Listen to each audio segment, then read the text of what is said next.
Vamos a empezar con un contraste que parece guión de telenovela, pero es historia real. En 2019, un lateral de 21 años, criado desde niño en la Masia, fue cedido al Getafe porque el Barcelona, sencillamente, no veía espacio para él en el plantel principal. 7 años después, ese mismo chico es bicampeón mundial con España y el fichaje más caro del primer paquete de contrataciones del Real Madrid de Mourinho. Para quien solo conoce al Cucurella de hoy, melena, intensidad, titular absoluto de la selección, es difícil imaginar que alguna vez fue visto como sobrante. Pero es exactamente ahí donde reside la tesis de este capítulo, y de todo lo que viene a continuación.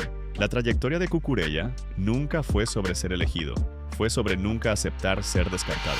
Los equipos de fútbol adoran un discurso prefabricado sobre talento que siempre fue obvio, pero la verdad, la mayoría de las veces, es más sudada y menos glamurosa. Hay gente que construye una carrera grande justamente por el camino más difícil, el camino de quien fue apartado antes de ser celebrado. Cucurella es ese caso de estudio, y lo más interesante es que esta historia no trata de una venganza rabiosa, trata de una terquedad inteligente, de aceptar recomenzar en un club menor, prometiéndose a sí mismo que eso era una etapa, no un destino final. Guarda ese contraste, el chico cedido y el bicampeón mundial, porque cada capítulo de aquí en adelante te va a mostrar cómo se recorrió esa distancia, escalón por escalón, sin atajos. La historia comienza en Alella, un pequeño pueblo costero de Cataluña, donde el futuro lateral dio sus primeros toques al balón jugando fútbol sala. Porque sí, antes de cualquier contrato millonario, existió una cancha pequeña y un chaval que solo quería jugar. De ahí pasó a la cantera del Español, justamente el rival histórico del club que definiría su carrera, y solo a los 14 años fue absorbido por la Masia. Detalle irónico que me encanta, el Barcelona de pura cepa, que la narrativa a veces intenta vender, tenía en realidad un ADN formado en el club rival. Eso ya dice algo sobre cómo al fútbol le gusta simplificar biografías para que quepan en un titular.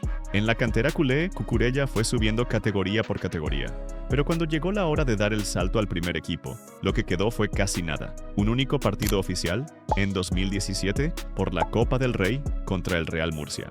Eso resume, con brutal honestidad, el tamaño del espacio que tuvo en el plantel principal del club que lo formó desde adolescente. Y aquí cabe una reflexión sin ninguna neutralidad.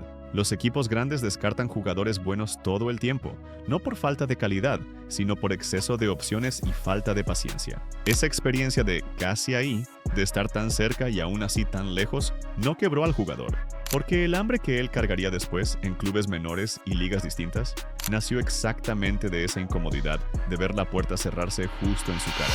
Aprovecha y suscríbete al canal antes de continuar, así no te pierdes ningún video ni ninguna historia del mundo del fútbol. Aquí empieza la fase que ningún crack instantáneo tuvo jamás, la reconstrucción lejos de los focos. Cucurella fue cedido al Eibar, un club pequeño de la liga, y el destino, con su sentido del humor de siempre, se encargó de ponerlo justamente frente al Barcelona, y él marcó gol contra el propio club que lo formó.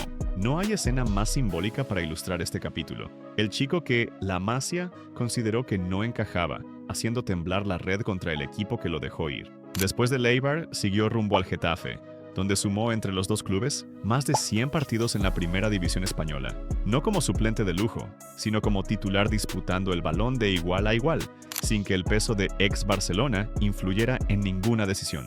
Y cuando terminó la sesión, el Getafe hizo lo que tiene sentido hacer con un jugador que rindió. Lo compró de forma definitiva. Este periodo, sin brillo de escaparate, sin reflectores de club grande, es lo que forma al profesional de verdad, porque los equipos pequeños no perdonan fallos tácticos y el jugador que sobrevive ahí sale con un repertorio más completo que quien nunca tuvo que demostrar nada. Es básicamente lo opuesto a la narrativa del niño prodigio directo al estrellato. Y es exactamente por eso que funciona. La base técnica y mental que sostendría el salto a la Premier League se construyó en un campo de césped más duro, sin alfombra roja. El Brighton, club conocido por comprar bien y vender mejor, ficha a Cucurella procedente del Getafe.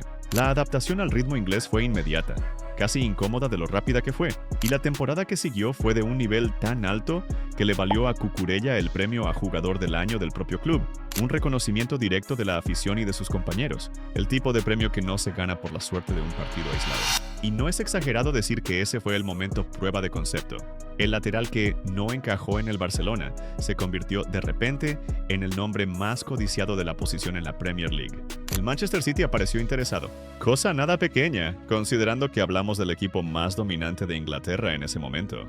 Pero fue el Chelsea quien cerró el fichaje, pagando más de 65 millones de euros por él en 2022. Una cifra que, seamos honestos, nadie pagaría por un jugador que sobraba en algún lugar. Y aquí cabe el comentario sin medias tintas. Esa cifra no es solo un traspaso caro, es la prueba estadística de que los equipos grandes se equivocan en sus evaluaciones todo el tiempo. El Barcelona dejó ir, básicamente gratis, al jugador que 4 años después valdría una fortuna en otro campeonato. Y es aquí donde la historia deja de ser bonita por un momento, porque no todo giro es lineal. La primera temporada de Cucurella en Stamford Bridge vino cargada de críticas duras. La etiqueta de fichaje demasiado caro se le pegó rápido, y el entorno no ayudaba. Un Chelsea que cambiaba de entrenador con la frecuencia de quien cambia de camiseta.